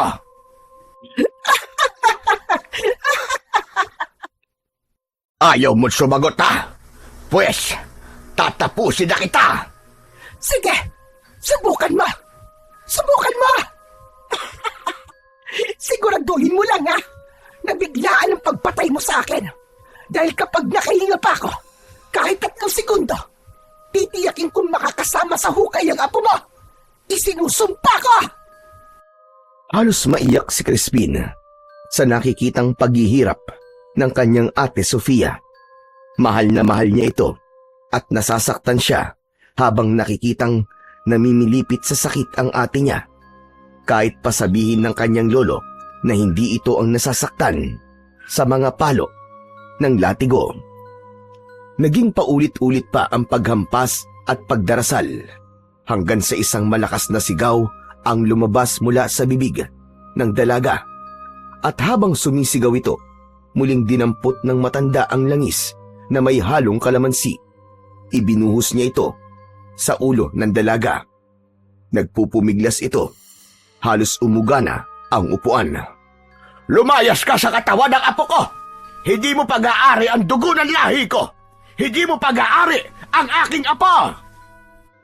Sa puntong yun ay muling napasigaw si Sofia at pagkatapos ng sigaw, nangisay ito, nagsuka at saka biglang nanlupaypay. Hinawakan ni Lolo Julio ang ulo ni Sofia at bahagyang itiningala. Agad niyang napansin na naglalaway ito ng sobra. Malapot, mahaba, at tila hindi napuputol. Hindi. Hindi maaari ito. Crispin, madali ka. Kumuha ka ng mga tuyong dahon ng kalamansi sa labas. Kailangan natin pausukan ang ate mo. Hindi na nagdalawang isip ang batang si Crispin. Mabilis siyang tumakbo palabas. Maliwanag ang buwan ng gabing yon. Kaya naman, hindi problema ang tanglaw. Malinaw niyang nakikita ang paligid. Huli na nang maalala niyang bukas pala ang kanyang ikatlong mata. Ang ginawa niya, iniyuko na lamang niya ang kanyang ulo. Saka siya bahagyang umupo at nagsimulang mamulot ng mga tuyong dahon. Medyo nahirapan siyang mag-ipon dahil kakalinis lang ng kanyang ate at lolo ng bakuran at ilalim ng mga puno ng kalamansi. Ganun pa man, ay ipinagpatuloy niya ang kanyang ginagawa. Isa-isa niyang pinulot ang lahat ng kanyang mga nakikitang dahon. Ngunit maya-maya pa ay may narinig siyang isang malakas na kalabog sa kanyang likod. Dahan-dahan siyang lumingon. Nang makita niya kung ano ito, ay halos matumba siya sa gulat. Muling nagpakita sa kanya ang kapre at diretso itong nakatingin sa kanya. Sa sobrang takot ay muntik na naman siyang himatayin, ngunit biglang nagsalita ang kapre. Huwag kang matakot, bata. Wala akong masamang pakay. Narito ako para tumulong. Nanlaki ang mga mata ni Crispin. Natatakot pa rin siya at halos manginig ang kanyang mga kalamnan. May dala akong bagay na makakatulong sa kapatid mo. Ibuka mo ang iyong mga kamay. Dahil sa kaba, ay hindi malaman ni Crispin ang gagawin. Napatingin na lang siya sa malaking nilalang. Kinakabahan na baka kapag tumanggi siya ay magalit ito sa kanya. Kaya't dahan-dahan niyang iniunat ang kanyang mga kamay na nanginginig pa rin. Mula sa palad ng kapre, may inihulog itong tila pinong pulbos. Kulay kayumanggi ang kulay nito. Makinig ka. Ihalo mo ito sa kanyang inumin. Huwag kang mag-alinlangan. Kapag ininom niya ito, mailalabas niya ang sumpa ng aswang sa kanyang katawan. Nang matapos ay nag-angat ng tingin si Crispin, pero sa isang kisap mata, biglang naglaho ang kapre. Niwala itong iniwanang anumang bakas. Tumayo siya at muling tumakbo. Halos matisod pa siya sa pagmamadaling bumalik sa loob ng bahay. Tangan-tangan ang pulbos. Pagpasok niya, ay agad siyang tinanong ng matanda. O ano, Apo? Nasaan na ang pinapakuha ko sa'yo? Tubalit, hindi niya sinagot ang kanyang lolo. Bagkus ay dumiretso ito sa kusina upang kumuha ng isang basong tubig. Inilagay niya doon ang pulbos. Kusa naman itong natunaw. Naging parang ordinaryong tubig na lang ito sa paningin. Nang matapos, ay kagad na lumapit siya sa kanyang ate Sofia. Ipapainom na sana niya ang tubig, ngunit pinigilan siya ng lolo niya. Crispin, sandali iho. Ano ba ang plano mong gawin? Gumawa po ako ng gamot niya, Lolo. Ano ka mo? Kumunot ang noo ng matanda nang marinig ang sinabing yun ng kanyang apo. Dinikitan siya ng matanda at kinuha ang baso. Inilapit niya ito sa kanyang ilong at bibig. Tumingin siya sa apo. Kita sa mukha niya ang labis na pagdududa. Sigurado ka bang gamot ito? Saan mo ba ito nakuha? Sandaling hindi sumagot si Crispin. Kinakabahan siyang aminin sa matanda na kapre ang nagbigay ng pulbos. Ganun pa man, pinili niya muna ang magsinungaling. Basta po, Lolo, mabisa po to. Sigurado ako na ito po magpapagaling kay ate. Saglit na natahimik si Lolo Julio at napatingin sa mga mata ng apo. Ibinalik niya ang baso kay Crispin. Kung yan ang paniniwala mo, sige, subukan natin. Dahan-dahan, inilapit ni Crispin ang baso sa labi ng kanyang ate. Pagdampi pa lang ng tubig, biglang nagsuka na ang ate niya. Malapot at kulay itim na likido ang lumabas mula sa bibig ni Sofia. Mabaho ang amoy, parang galing sa imburnal na matagal nang hindi nalinis. Halos mapangiwi ang bata. Napaatras siya. Kita niya ang pamimilipit ng ate niya at halatang nahihirapan ito sa patuloy na pagsusuka. Crispin, painumin mo ulit siya. Dali, bilisan mo. Subalit natulala na lang si Crispin. Awang-awa siya sa ate niya. Dahil doon ay agad na kinuha ng matanda ang baso mula sa apong si Crispin. Tapos ay lumapit ito kay Sophia at bahagyang itiningala at pilit na ipinapainom muli ang tubig. Pilit namang nilulunok ito ng dalaga, ngunit kasabay nun ay muling sumuka ito ng mas marami pang itim na likido. Lolo, ayos lang po ba si ate? Hindi po ba siya nasasaktan? Hindi. Dahil ang nakikita mo, Crispin, ay isang senyales na nailalabas niya na ang hawa ng aswang. Mas mabuti na ito kaysa tuluyang maging nilalang siya ng dilim. Ilang sandali pa ay unti-unting humupa na ang pagsusuka ng dalaga. Latang-lata ang katawan nito. Huminga ng malalim si Lolo Julio. Pinunasan ang pawis sa kanyang noo. Magaling!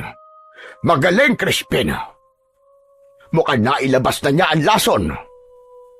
Napatingin si Crispin sa bagay na isinuka ng kanyang ate. Isang maliit na ibon na kulay itim. Tapos ay muling tinignan niya ang kanyang ate. Halata sa itsura at kilos nito ang matinding pagod sa pinagdaanan. Bumalik na ang kulay nito. Hindi na maputla, kagaya kanina. Ate, okay ka na ba? Bagyang kumilos ang labi ni Sofia. Para bang may gustong sabihin. Ngunit sa sobrang hina, halos pati pagsasalita, ay nahihirapan na siya. Agad na kumuha ng basang bimpo si Lolo Julio at pinunasan ang muka at ang labi ng dalaga. Salamat sa Diyos. Napakahusay ng ginawa mong gamot, Crispin. Hindi ko alam kung saan mo nakuha ang gamot, pero nakatulong talaga. Halika. Tulungan mo kong alalayan siya papunta sa silid. Dito na lamang tayo muna matulog sa sala. Sige po, Lolo. Pinagtulungan na ng dalawa na akayin ang dalaga papunta sa kanilang silid. Inihiga nila ito ng maayos at dahan-dahan. Nang matapos, ay agad na kinumutan ito ni Crispin. Kinabukasan, maagang nagising si Sofia. Halos 4:00 pa lang ng madaling araw, tahimik siyang bumangon at dahan-dahang naglakad. Iniiwasang makalika ng ingay na maaaring makagising sa mga natutulog sa sala. Lumabas siya at naupo sa balkonay, saka malalim na lumanghap ng sariwang hangin ng umaga. Ngunit ilang sandali lang ang nakalipas, bigla niyang naramdaman na parabang may nakamasid sa kanya. Kinilabutan siya. Mabilis niyang iginala ang paningin sa paligid, pero wala naman siyang makita. Pinilit niyang pakalmahin ang sarili. Iniisip na baka guni-guni lamang yon. Ngunit bago pa siya tuluyang kumalma, isang bato ang lumipad at muntik nang tumama sa kanya. Sunod-sunod, isa pang bato ang nahulog sa kanyang tabi. Sino ka ba nagtitrip sa akin, ha? Walang sumagot, kundi ang katahimikan. Muli ay isa pang bato ang nakita niyang lumapag sa tabi niya. Bahagya niyang nakita na kumislap ang isa sa mga yon, kaya't pinulot niya. Laking gulat niya nang mapagtantong kulay ginto ang bato. Hinanap pa niya ang iba at kanyang pinulot. At tulad ng nauna niyang pinulot, kulay ginto din ang mga ito. Binitiwan niya itong muli at saka tumingin sa paligid. Natakot ang dalaga. Agad-agad siyang tumayo at papasok na sana siya ng bahay, pero biglang lumabas ang lolo niya. Nagising na ito at balak ding magpahangin. Nagkagulatan pa sila sa may pinto. Sophia, Lo, bakit ka nandito sa labas? Madilim pa. kagigising ko lang po, Lo. Nagpahangin lang po ako dito sa balkon. Ay, siya nga po pala. May ipapakita po ako sa inyo. Kaagad na yumuko ang dalaga upang kunin sana ang mga bato, pero bigla itong naglaho. Sandali nga, ano bang hinahanap mo dyan? Wala na po pala. Ano ka mo? Nataranta si Sofia. Naisip niyang wag na lang sabihin sa matanda ang tungkol sa bato, dahil siguradong mag-aalala na naman ang matanda. Kaya naman, iniba niya ang usapan. Wala po, Lolo. Ay, siya nga po pala. Gusto niyo po ba ng kape? Magtitimpla po muna ako. Papasok na sana siya sa bahay, ngunit bigla siyang pinigilan ni Lolo Julio. Dumito ka na muna, Apo. Mag-uusap lang tayo sandali. Sige po. Tatanungin kita, ha? At wag kang magsisinungaling sa akin. Sige po. Ano po bang itatanong niyo? Batid mo ba kung ano ang nangyari kagabi? Bagyang tumango ang dalaga. Bakit, Sophia? Bakit ka nagkaganon? Ilang araw ko na din po nararamdaman na parang may kakaiba po sa akin, Lo. Tuwing sumasapit po ang gabi, parang natatakam po ako sa sariwang karne. Tapos, palagi po ako naglalaway ng malapot. Kaya mo ba naisipang umuwi muna dito? Opo, Lo. Nagpaalam po ako kina Madam para umuwi po dito at tumingi po ng tulong sa inyo. Hindi ko lang po kagad nasabi kahapon kasi may sakit pa po si Crispin eh. Bakit ka nagkaganyan? Hindi po ako sigurado. Pero may taong galit na galit po sa akin. Babae, mahaba ang buhok at may nunal sa ibaba ng kanyang labi. Siya ba ang babaeng may matinding galit sa'yo? Nanlaki ang mga mata ni Sofia nang marinig ang sinabi ng lolo niya. Teka, Lo. Paano niyo po nalaman? Wala pa naman akong pinagsasabihan kahit kanino. Malalaman ko talaga, iya. Isang antingero ang lolo mo. Habang ginagawa ko ang tawas kagabi, siya ang pinakita sa akin. Malakas ang negatibong enerhiya ng babaeng yon. Siya ang nagbigay sa'yo ng sumpa. Naipakain niya ito sa'yo. Madali lang po sa kanya para gawin sa akin yun, Lo. Kasi kaklase ko siya. Dati siyang matalik kong kaibigan. Hindi ko nga alam na galit pala siya sa akin. Natinitira niya ako patalikod at pinag-iisipan ng masama. Ang iniisip niya kasi, inaagaw ko raw ang nobyo niya. Pero hindi po yun totoo, Lo. Wala po akong balak na gawin yun. Naniwala lang siya sa chismis na nagpapaligaw daw ako. Wala namang ganun. Yun na nga mahirap, Ihay. Minsan ang chismis, kahit walang katotohanan, nagiging mitya ng kasamaan. Lo, hindi ko naman po talaga kasalanan eh. Hindi ko po siya inagawan. Siya lang po talaga nag-iisip nun. Pero bakit ganito? Bakit kailangan niya akong gantihan ng ganito kabigat? Dahil puno siya ng galit at inggit. Pero huwag kang mag-alala, Apo. Ngayong nandito ka, hindi ka na magagalaw ng babaeng yon. At ito pa, may magaling ka ng manggagamot. Po? Teka, hindi po ba? Kayo po ang gumamot sa akin kagabi. Wala kang naaalala talaga. Ang natatandaan ko lang po ay nung nagsuka na po ako nung nagsuka. Maliban po doon ay wala na, Lolo. Si Crispin, siya ang gumamot sa'yo. Talaga po, Lolo? Pero, paano niyo po nagawa yun? Tinuruan niyo po? Hindi. Ang totoo niyan, hindi ko alam kung anong klaseng gamot ang ibinigay niya sa'yo. Sa una, parang ayaw ko sanang ipainom sa'yo. Pero nang makita ko ang determinasyon sa kanyang mga mata, hinayaan ko na siya. Mukhang lumalabas na ng kusa sa kanya ang pagiging antingero, Lolo. Hindi ako sigurado, pero baka nga. Lolo, magaling na po ba talaga ako? Talaga po bang napagaling na po ako ng kapatid ko? Magaling ka na. Sigurado ako ron. Dahil naisuka mo na ang lason. Wala ka nang dapat ipag-alala, Iha. Ay siya nga pala. Palitan natin yung suot mong medalyon. Heto ang isuot mo. Teka, sa inyo po medalyon na to ah. Bakit niyo po ibinibigay sa akin? Hayaan mo na. Mas mabisa kasi yan. Mas malakas kaysa rito. Sapat ang proteksyon niyan para hindi ka na muling mabiktima ng aswang na yon. Paano naman po kayo? Magsusuot na lamang ako ng iba mamaya. Salamat po, Lolo. Salamat po ng marami sa inyo ni Crispin. Niyakap ni Sophia ang kanyang lolo. Ngunit ilang sandali lang ay biglang kumalas ang matanda.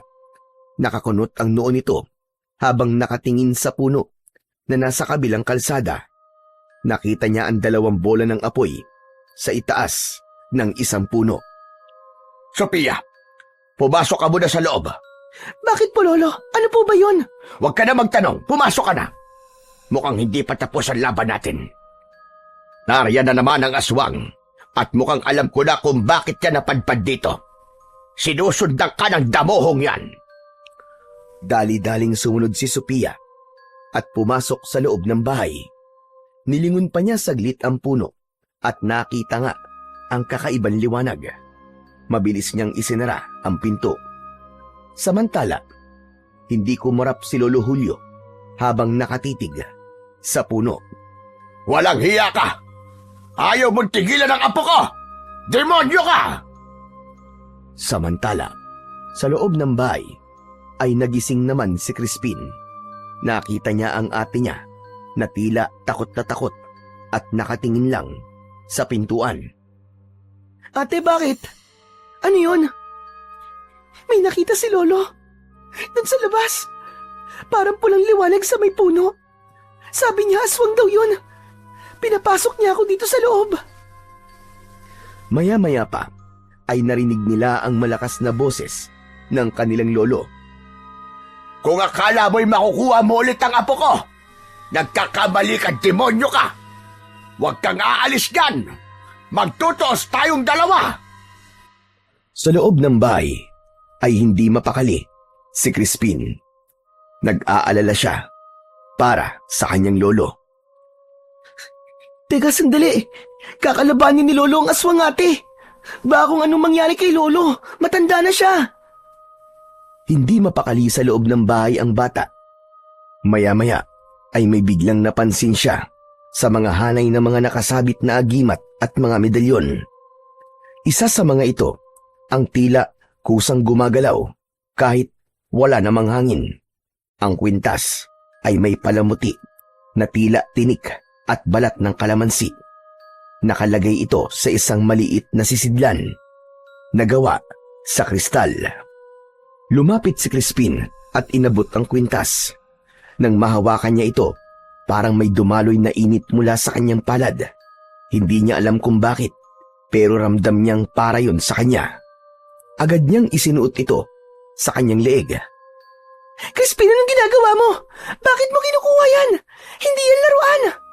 Alam ko, ate, pero hindi ko naman ito paglalaruan. Tutulungan ko si Lolo. Ano ka ba? Baka mapahamak ka. Mas mabuti pang dito na lang tayo sa loob. Hayaan mo na si Lolo. Kayang-kaya niya yun. Ate, hindi pwede. Ano ka ba, Crispin?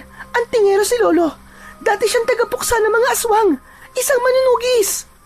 Pero ate, dati pa yon. Hindi na po bata si Lolo. Baka hindi niya nakayaning mag-isa. Crispin, makinig ka. Huwag ka matigas ang ulo. Huwag ka na makialam.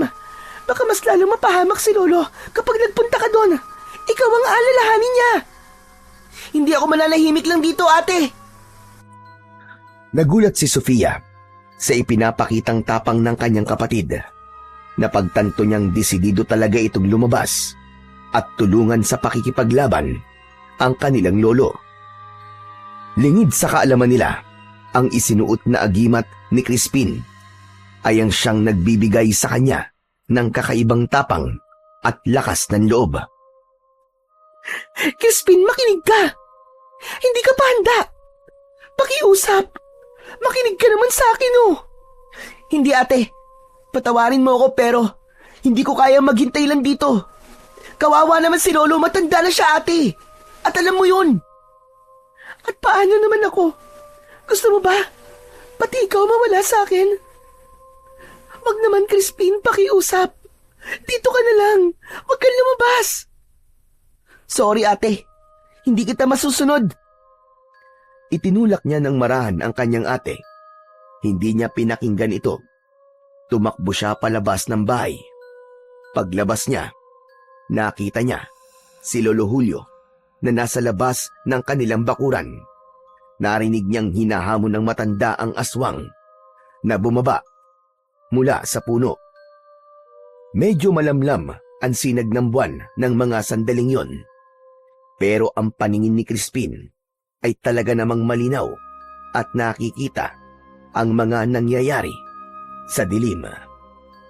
Nakita niyang ngumisi ang aswang, sabay talon, pababa ng puno. Inikot-ikutan nito si Lolo Julio. Lolo, tutulungan kita. Akong bahala sa aswang na yan. Lumakad palapit si Crispin pagkatapos niyang ibulong yon, pero bigla siyang natigilan nang makitang walang suot ni isang agimat ang kanyang lolo. Tanging itak lang ang hawak nito. Mabilis siyang nag-isip. Muli siyang bumalik sa loob ng bahay. Agad niyang tinungo ang lugar kung saan nakalagay ang buntot ng pagi. Katabi nito ang bote ng langis na may halong dahon ng kalamansi. Pinulot din niya ito. Pagkapulot niya, may narinig siyang bumulong sa kanyang tenga. Crispin, pahiran mo ng langis ang lati mo. Napahinto siya at napalingon sa paligid. Teka, sino yan?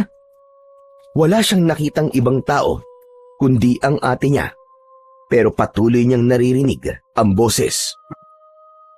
Ako ito, Crispin. Ang kapre. Gawin mo ang sinabi ko. Pahiran mo ng langis ang buntot ng pagi. Naguguluhan pa si Crispin nung una, pero alam niya sa sarili niya na wala siyang oras para magduda. Dali-dali niyang binuksan ang bote at ibinuhos ang langis sa kanyang palad. Pinahiran niya ang buong latigo hanggang sa kumintab ito. Bahala na.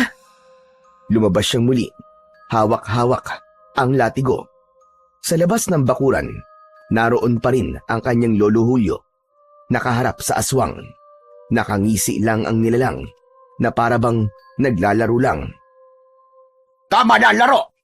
Umpisahan na natin ang laban! Itinaas ng matanda ang itak. Biglang sumugod ang aswang. Mabilis na parang kidlat. Agad na nasugatan sa kanyang braso ang matanda. Agad namang tumakbo si Crispin upang sumaklolo. Lo! Wala kang suot na agimat! Ako na lang! Ako na lang ang makikipaglaban sa kanya! Nagpakawala ng malakas na tawa ang aswang. Agad niyang nilait ang dalawa. Wala namang pwedeng lumaban sa akin. Kung hindi isang matandang hukluban, ay isa namang batang paslit na uhugin. Tumahimik ka! Hindi ako uhugin! Huwag mo akong insultuin! Ano ngayon kung gusto kitang insultuin? Isa akong malakas at makapangyarihang aswang. Kaya kapag sinabi kong uhugin ka, uhugin ka. At ibig sabihin nun ay wala kang kwenta. Hindi mo ako kaya. Bago mo ako punahin, unahin mo munang punahin yung laway mo, kadiri ka! Ang tanda-tanda mo na, tumutulo pa ang laway mo! Ano ka mo? Ita sa mukha ng aswang ang pagkapikon sa sinabi ng bata. Mabilis itong umatake kay Crispin, pero bago pa man siya makalapit at saktan ang bata, biglang humarang ang isang malaking nilalang. Hinawakan nito ang aswang at itinulak ng malakas. Kitang-kita ni Crispin ang pagtulong sa kanya ng kapre. Ngunit si Lolo Julio, walang ideya kung ano ang nangyayari. Sumadsad sa lupa ang aswang. Hindi makapaniwala sa nangyari. Hindi rin ito nakikita ang kapre. Inakala niyang may malakas na kapangyarihan ang bata. Hindi ito maaari. Ano ka? Anong dala mo? Bakit ang lakas mo? Hindi mo inaasahan yun, ano? Ano ka ngayon? Malakas ang apo ko! Ngunit hindi nagpatinag ang aswang. Tumayo ito at muling sinubukan na saktan ang bata. Muli itong sumugod. Crispin, gamitin mo ang latigo. Ngayon na! Hinawakan niya ng maigpit ang kanyang latigo at nagdasal ng isang hiling. Mabilis ang aswang, pero mas mabilis ang kanyang agimat. Naramdaman niyang kusang gumalaw ang kanyang mga kamay. At kasabay ng pag-init ng agimat na suot niya sa kanyang leeg, iwinasiwas niya ang buntot pagi. Sunod-sunod na hinagupit niya ang kalaban. Ang bawat tama ng buntot ng pagi ay parang apoy na tumatama sa balat ng aswang. Walang nagawa ito kundi ang magsisisigaw sa sakit. Tama na! Ayoko na! Tigilan mo yan! Tumigil sa pag-atake si Crispin. Tumingin siya sa kanyang lolo. Crispin na po! Ngayon na! Tapusin na natin ito! Nakapwesto na si Lolo Julio. Agad namang tumabi si Crispin. Nakaharap ang maglolo sa malawak na bakuran, samantalang nakatalikod naman ang aswang sa kanila. Gawin mo na, Crispin! Huwag ka na mag-alinlangan! Gawin mo ang nararapat! Pagkatapos sabihin yun ng kapre, sabay na umatake ang maglolo. Ngunit bago pa man nila malapitan ang aswang, bigla itong umatras. Ang isang paa ng aswang tumapak na sa loob ng kanilang bakuran at tulad ng ibang nilalang ng dilim, tila ito napaso. Iniangat nito ang paa at tangkang umabante, pero naging mabilis ang kilos ni Crispin. Pumikit siya at mabilis na itinulak niya ang dalawang kamay sa hangin. Kasabay nito, biglang tumilapon ang aswang. Tila may malakas na puwersang bumuhat dito at itinapon siya sa ilalim ng pinakamatandang puno ng kalamansi. Nanlaki ang mga mata ni Lolo Julio sa kanyang nakita. Diyos ko, apo! Paano mong nagawa yon? Hindi alam ng matanda na ang kapre pala ang siyang tumulong. Binuhat nito ang aswang at walang kahirap-hirap na ibinalibag ito. Pagbagsak ng aswang sa lupa, biglang tila nagningning ang puno ng kalamansi. Gumalaw din ito kahit wala namang malakas na hangin. Ang mga sanga nito ay biglang humaba na parabang may sariling buhay.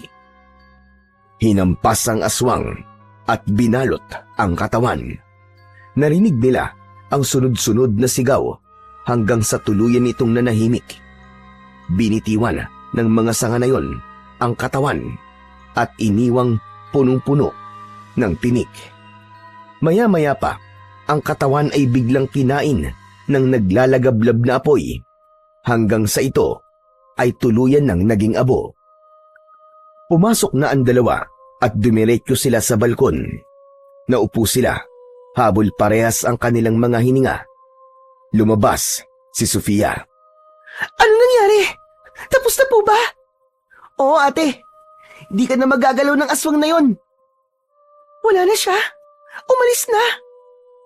Pinatay na siya ni Crispin, Apo. Ano? Nagawa mo yun, Crispin? Talaga? Paano? Ako man ay nagtataka. Paano mo nga ba nagawa yung Crispin? Biglang napatingin ang matanda sa suot na kwintas ng kanyang apo. Suot mo ang agimat ng aking tatay. Ang agimat ng tinik at balat ng kalamansi. Paano mo napagana yan? Sa totoo lang po, hindi ko rin po alam, Lolo. Pero kasi kanina, bago po ako lumabas para tulungan kayo, nakita ko po itong gumagalaw kaya kinuha ko po at isinuot. Sorry po kung ginamit ko to nang walang paintulot nyo. Wala kang dapat na ihingi ng sorry, Apo. Ngayon ay napagtanto ko na mukhang ikaw yata ang pinili para muling magtangan ng unang agimat ni tatay. Ito po ang unang agimat ng tatay nyo? Oo, ang agimat na yan ay galing dyan sa pinakamatandang puno.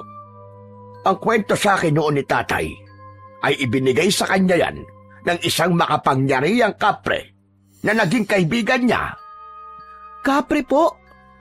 Oo, bakit? Hindi ho kaya yun yung kapre na tumutulong sa akin? Ano ka mo? May tumutulong sa iyo kapre. Ang mataba ng kapre na yan kulay ginto. Opo, siya po yung nagtuturo sa akin kung ano ang dapat kong gawin. Siya din po yung nagbalibag dun sa aswang, papunta po dyan sa puno. Ganon. Akala ko talaga ikaw ang may gawa nun. Hindi po, Lolo. Siya po talagang may gawa nun. Kung ganon, hindi ako nagkakamali. Ikaw nga ang pinili. Dahil ang kapre na yon, ang gabay ng agimat na suot mo. Tulad mo, kwento sa akin ng tatay ko na ginabayan din siya ng isang kapre. Ito ang palagi niyang kasama kapag nakikipaglaban siya sa anumang nilalang ng dilema. Kung ganun, totoo po ang sinasabi niya, na isa nga siyang kaibigan at hindi ko dapat siya katakutan. Maya-maya pa, biglang napatingin ang bata sa sahig ng balkonahe at nakita ang 3 piraso ng ginto. Pinulot niya ito at iniabot sa kanyang ate. Ate, para sa'yo daw to. Regalo niya sa'yo. Ano? Para sa akin? Bakit? Sandali lang po, tatanungin ko. Tumingin sa gilid si Crispin at nagsalita. Tila may kinakausap na hindi nila nakikita. Ate, mabait ka daw po kasi at maganda. Ay nako, ibalik mo na yan. Hindi ko gusto na magkaroon ako ng apong kapre. Sabihin mo yan sa kanya. Si Lolo naman na nagbibiro lang po ako. Regalo lang daw po talaga to. Kasi mabait daw po siya at masipag. Alam daw po niya na balang araw ay makakatulong daw po siya ng malaki sa ating pamilya. O siya.